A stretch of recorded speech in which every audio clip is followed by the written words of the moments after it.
Bab 5296 Pertarungan. Lin Bai, dengan wajah dingin, melemparkan cangkir anggurnya ke depan, anggurnya berhamburan. Dalam sekejap, anggur yang tumpah berubah menjadi sungai yang deras, menerjang Keling dengan ganas.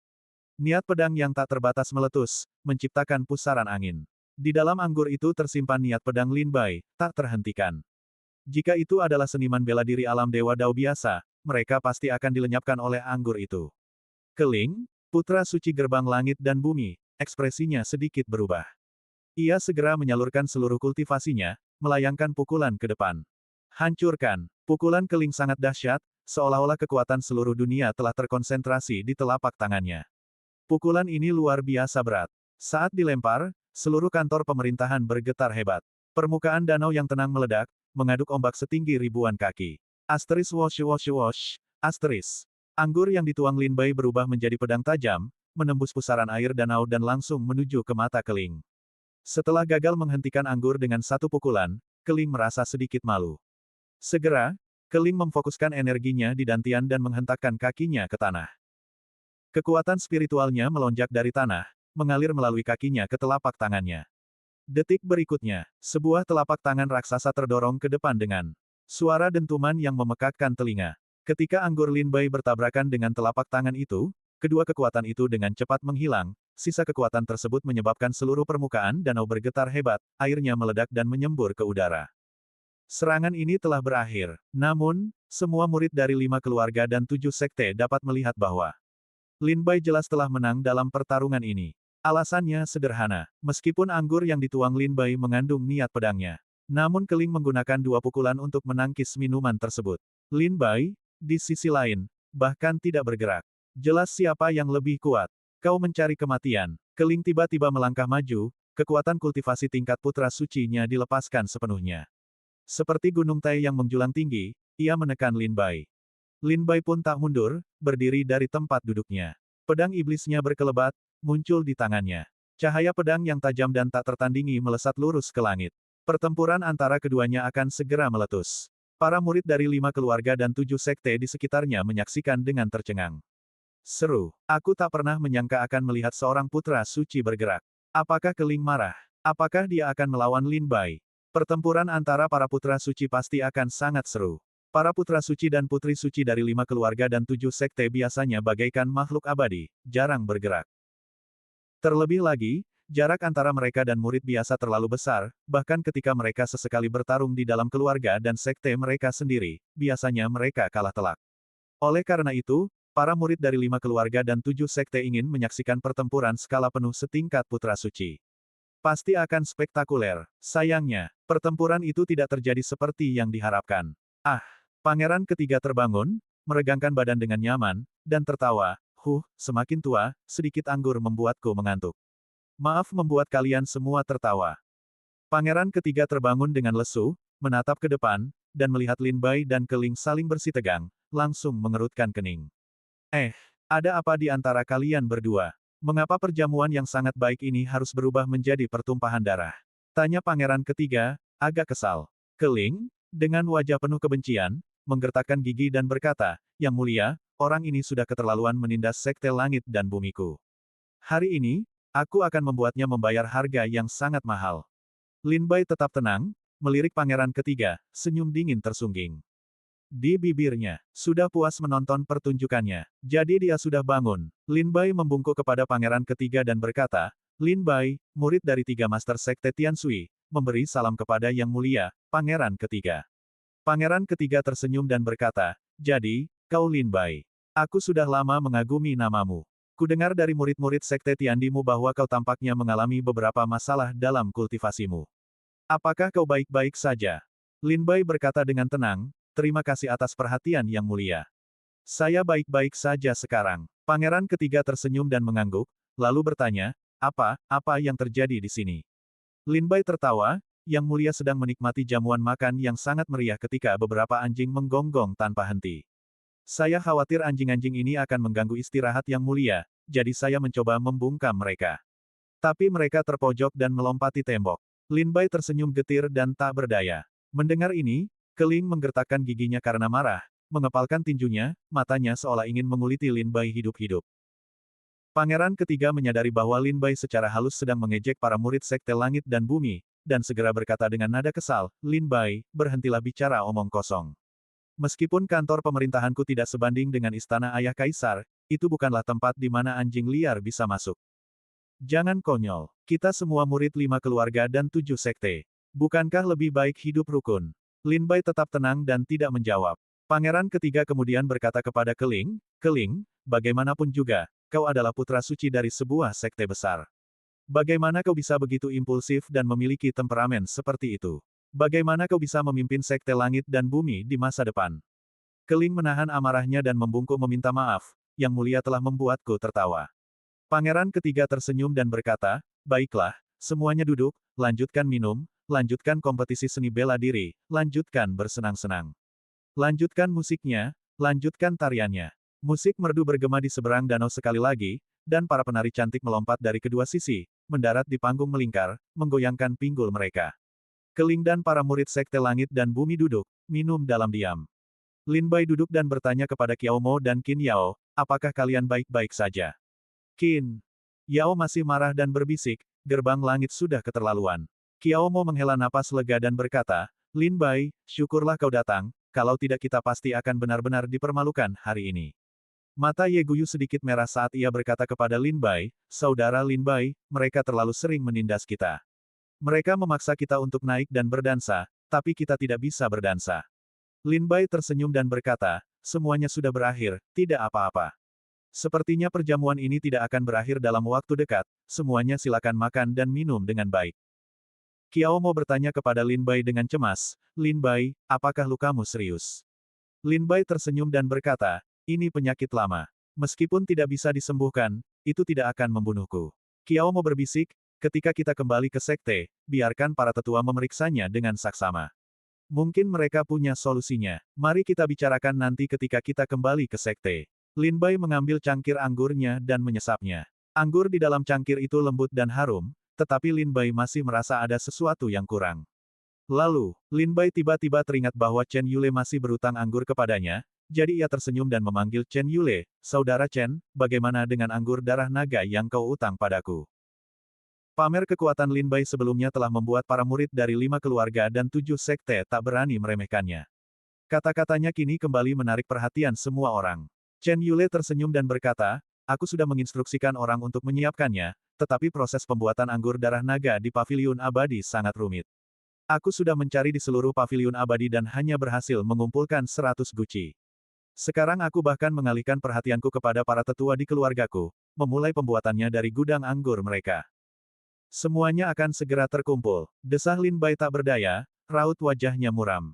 Mata Yisong melirik ke sekeliling, dan ia menyela sambil tertawa. Apa? Saudara Chen masih berutang anggur kepada saudara Lin. Itu tidak bisa diterima. Putra suci keluarga Chen di ibu kota, berutang dan tidak membayarnya. Saudara Lin, aku akan mengurus ini untukmu. Besok aku akan mencari beberapa guru Konfusianisme dan Tao untuk menulis beberapa artikel bagus dan membagikannya ke seluruh penjuru ibu kota, agar semua seniman bela diri di ibu kota tahu bahwa putra suci keluarga Chen berutang budi dan tidak mau membayarnya, sehingga merusak reputasinya. Hahaha, Chen Yule menyadari Yi Song sedang menggodanya dan hanya bisa tersenyum kecut. Huang Qingyun, gadis suci dari istana teratai suci, tertawa, Yi Song, kau terlalu licik. Bab 5297 Panggung Para Keajaiban. Ketika para putra dan putri suci dari 5 keluarga dan 7 sekte berbicara, para seniman bela diri lainnya terdiam. Putra suci dari keluarga Li terkekeh, saudara Chen ternyata berutang anggur darah naga kepada saudara Lin. Apa yang terjadi? Chen Yule berkata sambil tersenyum kecut, hari itu di kota Fengling, saudara Lin berbaik hati kepadaku, jadi aku mengundang murid-murid sekte Tianshui ke sebuah perjamuan. Di perjamuan itu, aku merasa gatal dan ingin bertanding dengan saudara Lin. Kami bertaruh, jika aku kalah, aku harus memberi saudara Lin 500 guci anggur darah naga. Putra suci dari keluarga Qian berseru kaget, jadi, saudara Chen dikalahkan oleh saudara Lin. Ucapan Chen Yule yang terkesan santai langsung menarik perhatian semua seniman bela diri. Chen Yule dikalahkan oleh Lin Bai. Kalian pasti tahu bahwa Chen Yule adalah putra suci dari keluarga Chen, salah satu dari 10 ahli teratas dalam peringkat Dewa Dao Kerajaan Chu. Dia akan dikalahkan oleh Lin Bai. Seberapa kuatkah Lin Bai? Pangeran ketiga sedikit mengernyit mendengar ini. Meskipun ia tahu Lin Bai cukup kuat, Ia tak pernah menyangka Chen Yule tak akan sebanding dengan Lin Bai. Lin Bai berkata saat itu, kita tak bisa dibilang kalah. Pertarungan itu belum jelas pemenangnya sebelum kita dihentikan oleh beberapa senior dan tetua. Baru saat itulah semua orang teringat pertarungan antara dua pedang yang mendominasi dan tak tertandingi di kota Fengling hari itu. Chen Yule tertawa, meskipun belum jelas pemenangnya, aku tetap merasa kalah, jadi aku berjanji memberi saudara Lin 500 guci anggur darah naga. Petik 2. Tapi setelah aku kembali ke ibu kota, persediaan anggur darah naga paviliun abadi hampir habis. Aku membeli lebih banyak lagi dari teman-teman, dan hampir tak berhasil mengumpulkan 100 guci. Pangeran ketiga, sambil memegang cangkir anggurnya, berkata sambil tersenyum, produksi anggur darah naga paviliun abadi sangat terbatas setiap tahun. Tahun ini, hanya 17.000 guci anggur darah naga yang diproduksi, 10.000 diantaranya dipersembahkan kepada keluarga kerajaan. 5.000 guci dipesan oleh 5 keluarga besar di ibu kota. Hanya 2.000 guci anggur darah naga yang beredar di pasaran. Lagi pula, anggur darah naga dianggap sebagai minuman keras terbaik di kerajaan Chu. Setiap kali beredar di pasaran, pasti akan menimbulkan persaingan yang sengit. Seiring waktu, stok paviliun abadi secara alami akan berkurang. Pangeran ketiga menjelaskan, semua orang kemudian menyadari bahwa lebih dari separuh anggur darah naga paviliun abadi ditawarkan kepada keluarga kerajaan. Tak heran jika anggur darah naga begitu langka dan mahal. Pangeran ketiga tersenyum dan berkata, kebetulan sekali, saya masih punya anggur darah naga di kediaman saya. Jika saudara Lin menyukainya, saya ingin memberikannya kepada Anda. Semua seniman bela diri yang hadir merasa merinding. Mereka menyadari bahwa cara pangeran ketiga memanggil Lin Bai telah berubah. Dari memanggil Lin Bai dengan namanya di awal, menjadi sekarang memanggilnya saudara Lin. Jelas bahwa pangeran ketiga telah menganggap Lin Bai sebagai seniman bela diri yang layak duduk satu meja dengan mereka. Jangan remehkan perubahan kecil dalam panggilan ini, itu berarti Lin Bai telah mendapatkan pengakuan di antara para jenius kerajaan Chu. Seseorang, bawakan semua anggur darah naga di kediaman dan berikan kepada saudara Lin. Pangeran ketiga memerintahkan seorang pelayan untuk mengambilkan anggur tersebut. Lin Bai tidak dapat menolak pemberian pangeran ketiga, jadi ia segera menerimanya sambil tersenyum, terima kasih, yang mulia. Tak lama kemudian, seorang pelayan dari kediaman membawakan sebuah kantong penyimpanan untuk Lin Bai. Di dalam kantong penyimpanan itu terdapat lebih dari 300 toples anggur darah naga, cukup untuk Lin Bai minum untuk sementara waktu. Pangeran ketiga juga mengetahui dari para pelayan bahwa hanya ada 300 toples anggur darah naga, jadi ia berkata sambil tersenyum, saudara Lin, Anda dapat minum anggur darah naga ini terlebih dahulu. Saya akan mengirimkan lebih banyak lagi tahun depan setelah paviliun abadi memproduksi anggur darah naga. Keluarga kerajaan saya mendapatkan anggur darah naga jauh lebih mudah daripada saudara Chen. Lin Bai mengeluarkan setoples anggur, menuangkannya ke dalam mangkuk, dan meneguknya. Anggur itu kuat dan pedas, seperti meminum darah naga, sungguh memuaskan. Setelah menghabiskan 3 mangkuk berturut-turut, Lin Bai tersenyum dan berkata kepada Chen Yule, saudara Chen, meskipun saya menerima hadiah dari Yang Mulia Pangeran ketiga, saya masih ingat anggur yang Anda berikan kepada saya. Chen Yule tersenyum dan berkata, tentu saja, saya selalu jujur dan janji saya adalah jaminan. Karena saya berjanji untuk memberi saudara Lin 500 toples anggur darah naga, saya tidak akan mengingkari janji saya hanya karena Pangeran ketiga telah menganugerahkannya kepada saya. Namun, produksi anggur darah naga terlalu sedikit, dan saya akan membutuhkan waktu untuk mengumpulkan 500 toples. Tolong beri saya waktu lagi, saudara Lin. Lin Bai tersenyum dan berkata, jangan terburu-buru, santai saja. Chen Yule mengangkat cangkir anggurnya, menirukan kata-kata Lin Bai, dan minum bersamaan. Alasan Lin Bai sangat menginginkan anggur darah naga bukanlah karena ia seorang peminum berat. Melainkan, ketika Lin Bai pertama kali meminum anggur darah naga di kota Fengling, tahap kedua dari teknik pedang teratai biru menunjukkan tanda-tanda terobosan. Jika bukan karena Zumo dan beberapa ahli alam buah Tai Dao lainnya yang ikut campur, Lin Bai mungkin telah memahami tahap ketiga dari teknik pedang teratai biru. Sejak saat itu, Lin Bai menyadari bahwa anggur darah naga tampaknya memiliki hubungan yang tak terjelaskan dengan teknik pedang teratai biru. Seolah-olah dewa pedang teratai biru sendiri menikmati anggur ini. Lin Bai duduk dan menuangkan anggur darah naga dari toples anggur. Satu cangkir, lalu satu lagi. Satu toples, dan satu lagi. Setelah meminum 5 atau 6 toples anggur darah naga, Lin Bai mencapai kondisi sedikit mabuk. Ia merasa pusing, penglihatannya terkadang kabur, terkadang jernih.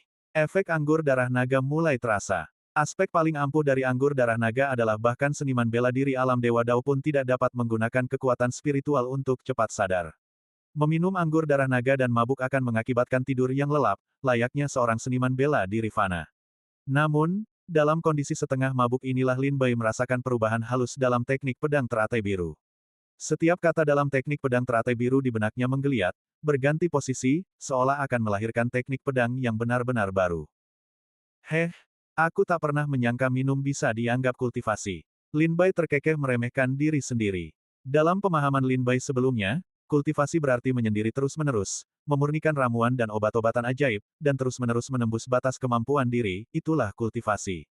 Namun, Lin Bai telah bersusah payah mempelajari tahap ketiga teknik pedang teratai biru selama bertahun-tahun tanpa kemajuan. Atau terobosan. Sebaliknya, setelah meminum beberapa toples anggur darah naga, ia memperoleh wawasan baru dan menunjukkan tanda-tanda terobosan. Saat ini, Lin Bai mengerti bahwa kultivasi bukan hanya tentang mengasingkan diri, segala sesuatu di dunia adalah bentuk kultivasi. Beberapa orang memperoleh keberuntungan dengan menanam bunga, mencapai keabadian. Ada yang selalu berkelana, tetapi tak tahu kemana tujuannya. Ada yang berlatih keras, berharap menguasai dunia. Segala sesuatu di dunia, semua makhluk hidup yang ada di dunia ini, sedang berkultivasi, menjalani takdir.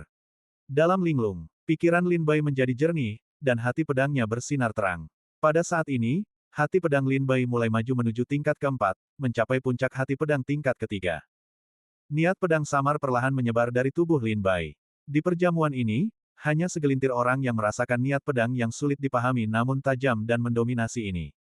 Bab 5298 Pura-pura mabuk untuk kabur. Di perjamuan, para putra dan putri suci dari 5 keluarga dan 7 sekte mengobrol santai. Pangeran ketiga juga mengangkat cangkir anggurnya, minum bersama para putri suci dari 5 keluarga dan 7 sekte. Saat itu, aura pedang samar yang terpancar dari Lin Bai disadari oleh beberapa orang. Orang pertama yang menyadarinya adalah Chen Yule, yang, seperti Lin Bai, adalah seorang kultivator pedang. Chen Yule sedang mengobrol dengan Chen Yun ketika ia tiba-tiba merasakan aura pedang yang terpancar dari Lin Bai. Chen Yule mengerutkan kening, tatapannya dalam saat ia melirik ke arah Lin Bai. Ia melihat tangan kiri Lin Bai sedang memegang kendi anggur, tangan kanannya memegang mangkuk anggur, wajahnya memerah, dan matanya tidak fokus, jelas menunjukkan tanda-tanda agak mabuk. Ada apa, Yule? Chen Yun merasakan perubahan mendadak Chen Yule dan bertanya dengan suara rendah. Chen Yule menatap Lin Bai dan berkata lembut, kekuatan itu, apakah itu hati pedang? Meskipun Chen Yule juga seorang kultivator pedang, ia tidak memiliki kekuatan hati pedang. Hati pedang adalah kekuatan yang dikejar oleh seorang kultivator pedang seumur hidupnya. Memiliki hati pedang setara dengan memiliki jalan menuju kekuatan tertinggi. Di atas, pangeran ketiga, sambil memegang cangkir anggur, tiba-tiba merasakan hawa dingin, matanya tanpa sadar melirik Lin Bai. Niat pedang yang begitu mendalam. Tampak begitu halus, namun sedahsyat gunung. Niat pedang macam apa ini? Aku belum pernah melihatnya sebelumnya. Pangeran ketiga diam-diam meneguk anggurnya. Pada saat ini, 13 budak pedang di belakangnya berbisik, Yang Mulia, sudah waktunya. Mengapa kita tidak menguji Lin Bai? Jika dia minum lagi, dia mungkin akan mabuk. Pangeran ketiga mengangkat tangannya untuk menghentikan 13 budak pedang, sambil berkata, tidak perlu mengujinya. Kau, bukan tandingannya. Ke-13 budak pedang itu sangat terkejut, masing-masing menatap pangeran ketiga dengan tercengang dan tak percaya. Meskipun ke-13 budak pedang telah memasuki paviliun matahari dan bulan dan menjadi antek pangeran ketiga, mereka tidak berpartisipasi dalam peringkat Dewa Dao Kerajaan Chu. Namun, ke-13 budak pedang itu sangat menyadari kekuatan mereka sendiri. Jika suatu hari mereka masuk dalam peringkat Dewa Dao Kerajaan Chu, masing-masing dari mereka setidaknya bisa masuk dalam 20 besar, berbagi tempat dengan para putra suci dari 7 sekte besar. Namun, pada saat ini, pangeran ketiga dengan percaya diri menyatakan, bahwa tak satu pun dari mereka yang sebanding dengan Lin Bai. Hal ini sangat mengejutkan ke-13 budak pedang. Pangeran ketiga memiliki kekuatan untuk menduduki peringkat kedua dalam peringkat Dewa Dao Kerajaan Chu, jadi ke-13 budak pedang itu tentu saja tidak percaya bahwa Yang Mulia membuat tuduhan tak berdasar. Karena pangeran ketiga telah mengatakannya, ia pasti telah menemukan sesuatu. Sementara itu, di dalam paviliun Sekte Kuchan, Di Wuyan, yang telah bermeditasi dengan mata tertutup, membukanya lagi dan menatap Lin Bai. Ini adalah kedua kalinya Di Wuyan menatap Lin Bai. Pertama kali adalah ketika Lin Bai baru saja tiba di perjamuan dan bertarung dengan Keling. Setelah Lin Bai dan Keling berhenti bertarung, Di Wuyan memejamkan mata dan melanjutkan meditasi serta membaca kitab suci. Namun, kali ini, Di Wuyan menatap Lin Bai untuk kedua kalinya. Tindakan Di Wuyan menarik perhatian beberapa biksu di sekitarnya. Saudara senior Di Wuyan, mengapa Anda menatap ke kejauhan? Tanya seorang biksu. Di Wuyan tetap tenang dan tidak menjawab, hanya melirik Lin Bai lagi sebelum menutup matanya. Selain pangeran ketiga, Chen Yule, dan Di Wuyan, 2 atau 3 putra suci lainnya juga merasakan niat pedang yang terpancar dari Lin Bai, tetapi mereka semua tetap diam, seolah-olah tidak terjadi apa-apa. Setelah beberapa putaran minum, bulan sudah tinggi di langit. Melihat fajar menyingsing di timur, pangeran ketiga berkata, tanpa sadar, hari sudah hampir siang bolong. Hari ini adalah hari kalian datang ke istana untuk menerima hadiah. Sayang sekali, aku benar-benar ingin minum bersama kalian semua selama 3 hari 3 malam. Pangeran ketiga tampak belum puas. Sudahlah, masih banyak kesempatan di masa depan. Kalau begitu, aku tidak akan menahan kalian lebih lama lagi. Kata pangeran ketiga sambil tersenyum. Para murid dari 5 keluarga dan 7 sekte berdiri untuk mengungkapkan rasa terima kasih mereka atas keramahan pangeran ketiga. Pangeran ketiga melambaikan tangannya dan, dibantu oleh para dayangnya, meninggalkan perjamuan. Sebelum pergi, pangeran ketiga melirik Lin Bai. Lin Bai adalah satu-satunya seniman bela diri di seluruh perjamuan yang tidak berdiri untuk mengungkapkan rasa terima kasihnya, karena ia sudah memegang kendi anggur, mengoceh tak jelas, dan jelas-jelas tidak sadarkan diri. Jelas, Lin Bai terlalu banyak minum. Pangeran ketiga tersenyum kecut, saudara Lin mabuk. Cepat bantu dia kembali beristirahat, ingat untuk tidak menunda urusan penting hari ini. Qiao Mo dan Qin Yao membungkuk dan mengangguk setuju. Akhirnya, setelah pangeran ketiga pergi, perjamuan pun berakhir. Para murid Sekte Langit dan Bumi, yang dipimpin oleh Keling, adalah yang pertama pergi. Para murid Sekte Langit dan Bumi benar-benar kehilangan muka di perjamuan ini. Mengikuti jejak mereka, murid-murid lain dari 5 keluarga dan 7 sekte juga pergi. Saudara Lin, ayo pergi. Kata Qin Yao dan Qiao Mo, masing-masing memegang lengan Lin Bai saat mereka keluar dari kantor pemerintahan. Begitu mereka berada di luar kediaman sekte mereka, Lin Bai berkata, lepaskan aku tidak mabuk. Kembalinya Lin Bai yang tiba-tiba ke keadaan sadar mengejutkan Qiao Mo dan Qin Yao. Qin Yao berseru kaget, Lin Bai, kau minum lebih dari selusin toples anggur darah naga, dan kau tidak mabuk. Qiao Mo bertanya, lalu mengapa kau berpura-pura mabuk? Lin Bai tersenyum kecut, jika aku tidak berpura-pura mabuk, apa kau pikir aku bisa meninggalkan kediaman pangeran ketiga dengan mudah? Lin Bai sudah menduga bahwa perjamuan ini khusus diatur oleh pangeran ketiga untuknya. Tujuan sebenarnya adalah untuk menguji kemampuan dan latar belakang Lin Bai. Tujuan Lin Bai di perjamuan itu adalah untuk berduel dengan Keling, lalu meminum anggur darah naga, melepaskan jejak niat pedang. Jelas, pangeran ketiga telah menyadari kekuatan Lin Bai. Jadi, apa yang menunggu Lin Bai selanjutnya adalah pangeran ketiga akan menawarkan amnesti dan membuatnya melayaninya, atau ia harus memutuskan hubungan dengan pangeran Chen. Jika Lin Bai menolak salah satu syarat, pangeran ketiga pasti akan menganggapnya musuh dan ingin membunuhnya sesegera mungkin. Bagi Lin Bai, pangeran Chen adalah teman yang sangat baik. Dari Siwe Qianzu hingga kerajaan Chu, Lin Bai telah menerima perhatian yang sangat besar dari pangeran Chen. Di kota Qinglian, setelah mendengar tentang cedera Lin Bai, pangeran Chen berulang kali mengiriminya pil penyembuh dan menganugerahkan harta berharga. Sebagai seorang teman, pangeran Chen memperlakukannya dengan tulus. Oleh karena itu, jika pangeran ketiga memaksa Lin Bai untuk membuat pilihan, ia tentu tidak akan mengkhianati pangeran Chen.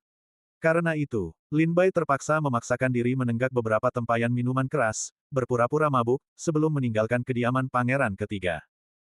Bukannya Lin Bai takut pada pangeran ketiga. Namun, di wilayah Chu, menyinggung keluarga kerajaan Chu akan membawa masalah yang tak berkesudahan. Hanya orang bodoh yang dengan sengaja menyinggung pangeran ketiga, sebaiknya hindari. Situasi seperti itu sebisa mungkin. Bahkan putra suci yang sombong dan meremehkan seperti Chen Yule dan Yi Song harus bersikap hormat di hadapan pangeran ketiga dan keluarga kerajaan. Jelas bahwa keluarga kerajaan tidak boleh dianggap remeh. Bab 5299 Penjahat menuduh lebih dulu. Ketika Lin Bai dan rekan-rekannya kembali ke kediaman mereka di Sekte Tianshui, hari baru saja fajar. Tetua ketiga dan Tetua Zheng Yuan, yang menyadari ada yang tidak beres di perjamuan pangeran ketiga, telah menunggu di pintu masuk. Melihat kereta pangeran ketiga tiba, dan para murid Sekte Tianshui turun satu persatu, mereka menghela napas lega. Salam, para tetua. Para murid Sekte Tianshui membungkuk kepada tetua ketiga dan Tetua Zheng Yuan. Tetua ketiga dan Zheng Yuan mengangguk pelan dan bertanya, apakah Anda baik-baik saja? Qin Yao dan Qiao Mo mengikuti Lin Bai turun dari kereta, menggelengkan kepala kepada tetua ketiga dan tetua Zheng Yuan, dengan senyum di wajah mereka. Tetua ketiga dan Zheng Yuan menghela napas lega. Tampaknya Lin Bai telah berhasil mencegah Keling dari gerbang surgawi memprovokasi mereka setelah tiba di perjamuan, dan tidak mengizinkan murid-murid perempuan Sekte Tian Sui menari. Jika tidak, terlepas dari seberapa baik tarian para murid perempuan Sekte Tian Sui, sekte itu akan kehilangan muka.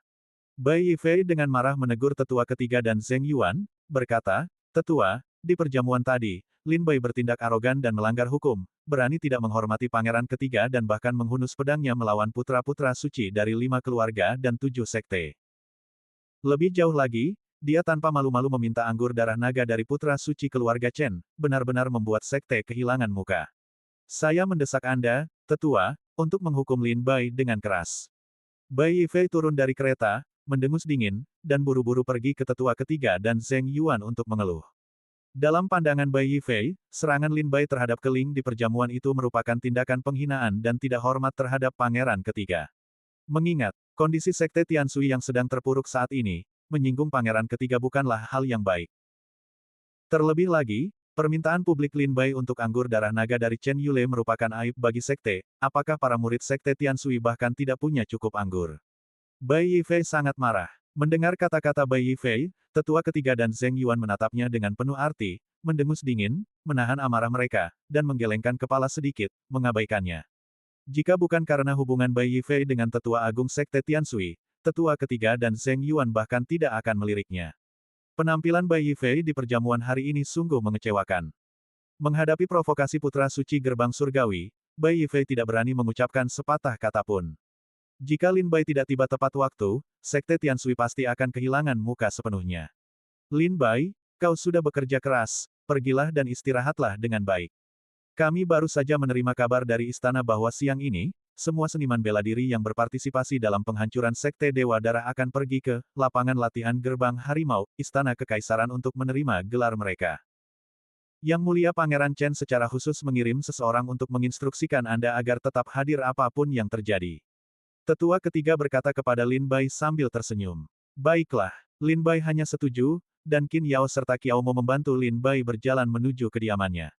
Bai Yifei, melihat tetua ketiga dan Zheng Yuan mengabaikan kata-katanya, menjadi agak kesal dan langsung berteriak, Tetua ketiga, Tetua Zheng Yuan, mengapa kalian begitu lunak terhadap Lin Bai, yang telah merusak reputasi sekte? Tetua ketiga menatap Bai Yifei dengan penuh arti, mendengus dingin, dan pergi dengan mengibaskan lengan bajunya.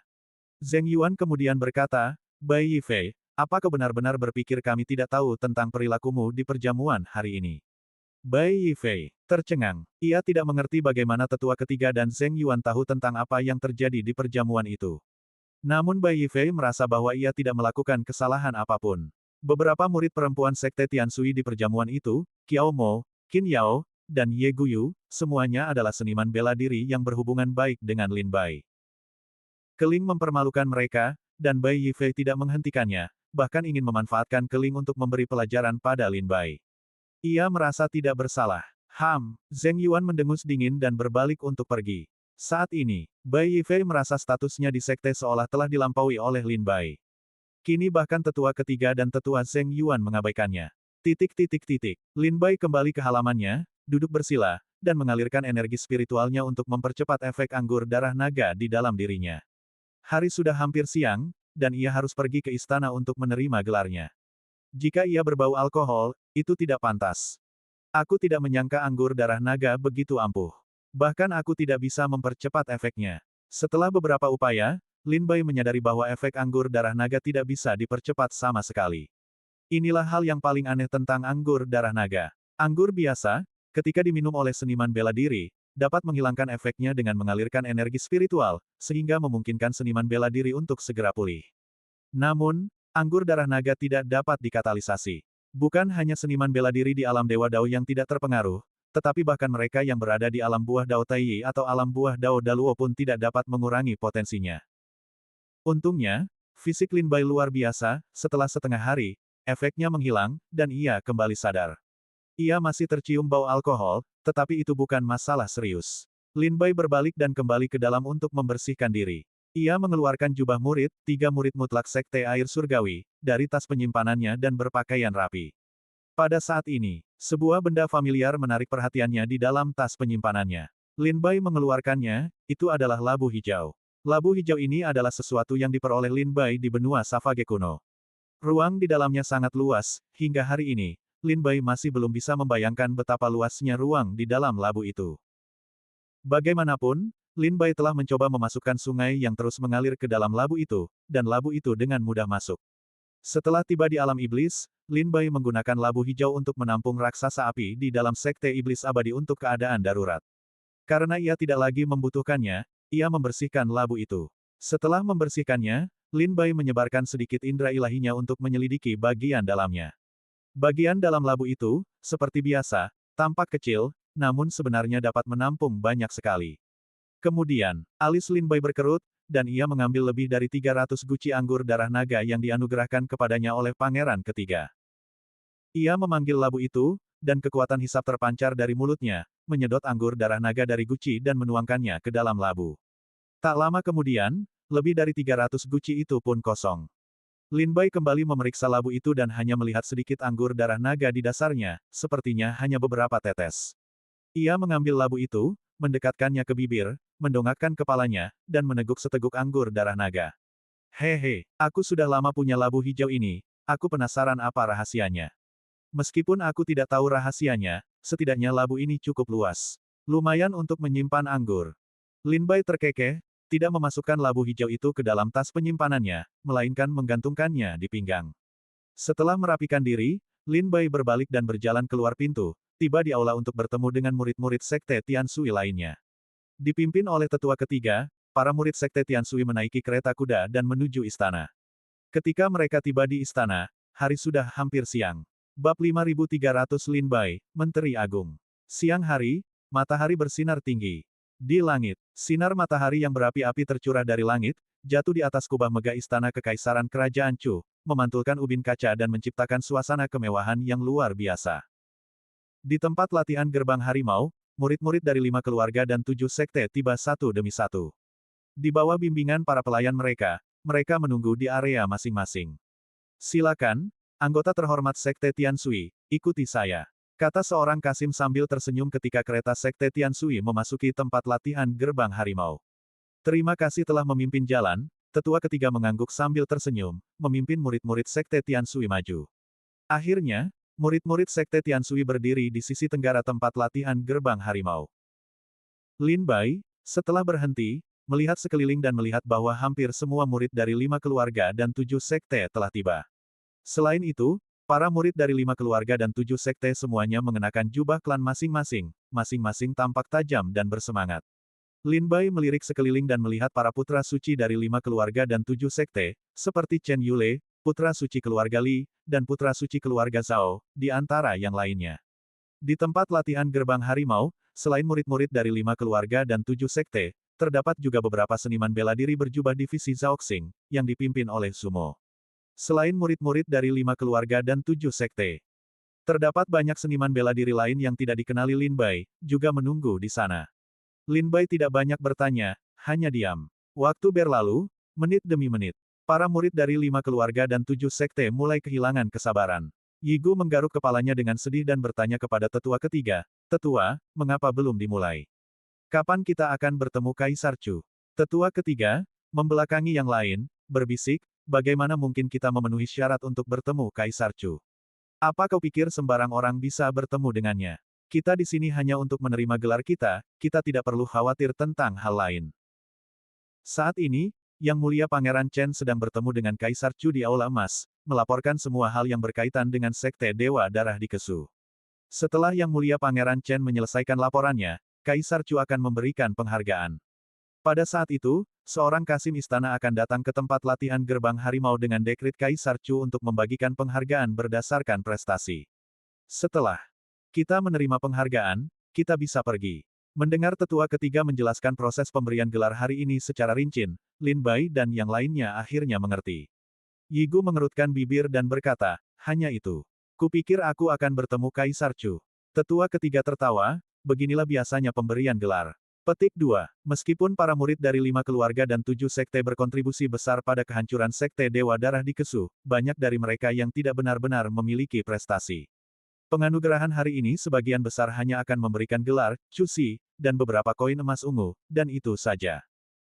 Tentu saja, jika seseorang dianugerahi gelar Markis hari ini, mereka harus tinggal dan pergi ke istana untuk mengungkapkan rasa terima kasih mereka. Namun, menurutku, meskipun penghancuran Sekte Dewa Darah dilakukan dengan baik, jasanya tidak cukup besar untuk menjamin gelar Markis, jadi kebanyakan orang hanya akan memiliki kemungkinan menerima gelar Cusi. Setengah jam berlalu di tengah percakapan mereka. Pada saat ini, sebuah teriakan keras datang dari luar tempat latihan Gerbang Harimau. Dekrit Kekaisaran telah tiba. Semua seniman bela diri di dalam tempat latihan Gerbang Harimau membungkuk serempak.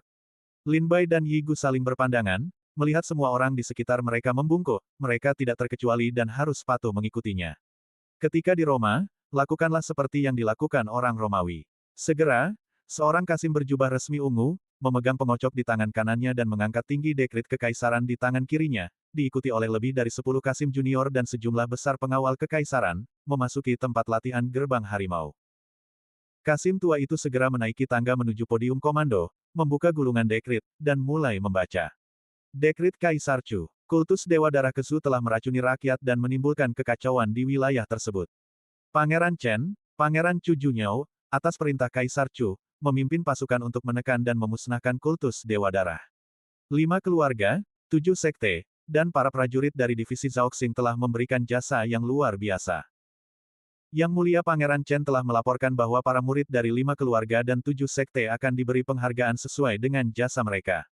Limo, putra suci keluarga Li, dianugerahi gelar Menteri Senior dan dianugerahi 10.000 keping emas. Li Qi, seorang murid keluarga Li, dianugerahi gelar Cendikiawan Chu dan dianugerahi 100 keping emas. Li Jiao, seorang murid keluarga Li, dianugerahi gelar Cendikiawan Chu dan dianugerahi 100 keping emas. Petik 2. Petik 2. Petik 2. Zhao Xiantu, putra suci keluarga Zhao, dianugerahi gelar Menteri Senior dan dianugerahi 10.000 keping emas. Petik 2. Petik 2.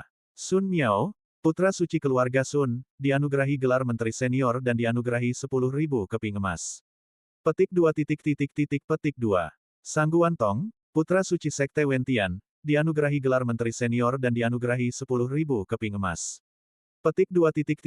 Petik 2. Huang Qingyun, gadis suci Istana Teratai Suci, dianugerahi gelar Menteri Senior dan dianugerahi 10.000 keping emas. Petik 2. Petik 2. Kasim tua itu perlahan-lahan membacakan nama-nama seniman bela diri yang akan menerima gelar dalam dekrit kekaisaran. Lin Bai mendengarkan dengan saksama. Seperti yang diprediksi oleh tetua ketiga, meskipun para murid dari 5 keluarga dan 7 sekte hadir dalam penghancuran sekte Dewa Darah, mereka tidak memberikan kontribusi yang signifikan. Kebanyakan dari mereka hanya menerima gelar, Chu Scholar. Gelar, Cusi, adalah pangkat bangsawan terendah di kerajaan Chu. Namun, itu lebih baik daripada tidak sama sekali. Hanya seniman bela diri setingkat putra suci dari 5 keluarga dan 7 sekte yang menerima gelar, Sang King, Menteri Tinggi. Meskipun gelar Sang King dan Chu Si hanya berbeda tipis, perbedaannya sangat besar. Di kerajaan Chu, setelah seseorang memiliki gelar Sang King, seseorang dapat mengajukan permohonan untuk menjadi pejabat jika mereka ingin bergabung dengan kerajaan Chu. Misalnya, Luo Che, Ong, penguasa kota-kota Fengling, dan He Yi, penguasa kota-kota Wen, keduanya memegang gelar Sang King. Para putra dan putri suci yang kini telah meraih gelar Sang King, jika suatu hari nanti mereka tidak lagi ingin tetap berada di sekte mereka, dapat pergi dan melamar posisi resmi di kerajaan Chu, memilih seorang penguasa kota di 18 provinsi kekaisaran. Jika mereka memiliki koneksi yang baik, mereka bahkan mungkin dapat tetap tinggal di ibu kota sebagai pejabat. Bai Yifei, murid sekte Tianshui, dianugerahi gelar Cusi dan dianugerahi 100 keping emas. Kasim tua itu membacakan nama 5 keluarga dan 7 sekte satu persatu, akhirnya mencapai daftar sekte Tianshui. Wajah Bai Yifei berseri-seri dengan kegembiraan yang tak terselubung saat mendengar bahwa ia telah dianugerahi gelar Cusi. Meskipun gelar Cusi rendah, gelar itu tetap diakui di kerajaan Chu. Ada ratusan juta orang di seluruh kerajaan Chu, tetapi berapa banyak seniman bela diri yang menyandang gelar Cusi? Mungkin bahkan tak sampai sejuta. Oleh karena itu, ini merupakan kehormatan yang luar biasa. Bai Yifei berterima kasih kepada Kaisar atas anugerahnya dan mengungkapkan rasa syukurnya atas umur panjang Kaisar. Bai Yifei mengungkapkan rasa terima kasihnya dengan penuh haru. Segera setelah itu, Kasim tua membacakan nama berikutnya. Lin Bai, murid Sekte Tianshui, dianugerahi gelar Sangqing dan 10.000 keping emas. Ketika hadiah Lin Bai diumumkan, tak hanya banyak murid Sekte Tianshui yang berseru kaget, tetapi bahkan para pendekar dari Sekte dan keluarga lain pun tercengang. Mereka semua menyadari bahwa pendekar biasa hanya akan menerima gelar Cusi. Hanya putra dan putri suci dari 5 keluarga dan 7 sekte yang menerima gelar Sangqing, Menteri Senior. Kini setelah Kaisar Chu menganugerahkan gelar Sangqing kepada Lin Bai, jelaslah bahwa Kaisar Chu menganggap Lin Bai sebagai putra suci Sekte Tiansu. Bahkan Lin Bai sendiri tertegun sejenak. Tetua ketiga berbisik, Lin Bai, cepat sampaikan rasa terima kasihmu. Oh, Lin Bai tersadar dari lamunannya dan membungkuk hormat, Lin Bai, terima kasih. Bai Yifei, yang tadinya merasa puas diri, membeku, wajahnya memucat-pucat pasi. Ia tak percaya, ia menyandang gelar Cusi Chu Scholar, sementara Lin Bai menyandang gelar Sangqing. Gelar Cusi miliknya tiba-tiba kehilangan daya tariknya. Bahkan, ia memunculkan sedikit kebencian dan kemarahan di wajah Bai Yifei.